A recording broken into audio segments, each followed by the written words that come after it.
السلام عليكم البنات، لاباس عليكم؟ اش اخباركم؟ كنتمنىكم ديما تكونوا باحوال جيده.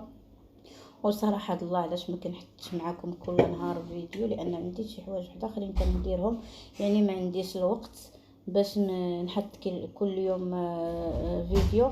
وبغيت نشارك معكم هاد النهار ونشارك معكم الفرحه ديالي.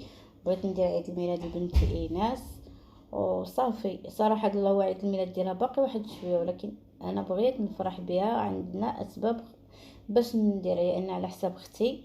الله يسهل عليها والله يكمل عليها بالخير. غادي تروح عند راجلها وبغيت نفرح بالبنت. حد كاينه هنايا اختي قبل ما تمشي، لان صراحه الله اختي عزيزه عليا بزاف، وفوق عزيزه عليا بزاف، لان كتبغي بنتي بواحد الطريقه. يعني ما نقدرش ندير شي حاجه وهي ما كايناش. صافي ودابا راني كندير داك التحضيرات، ودابا بغيت نشارك معكم داكشي اللي كنوجد. صراحه الله نتوما وجدت هادو، صافي هادو غادي نعمرهم. وهنا درت واحد الكيكه، ها هي هادي وجدت تبارك الله جات فنه.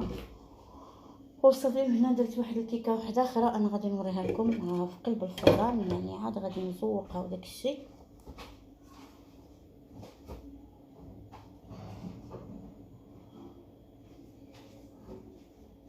شوفوا تبارك الله ما شاء الله، عاد غادي تسوق وصافي. وهنا راني مصايبه لها لاصوص ديال الشكلاط. وعندي هنا دايره السقا عاوتاني باش نسقيها ديال بنيسكافيه. وهاد اللعيبات غنصوب معاهم. المهم انا غنوريكم الشكل النهائي ان شاء الله، وخليكم معايا صافي.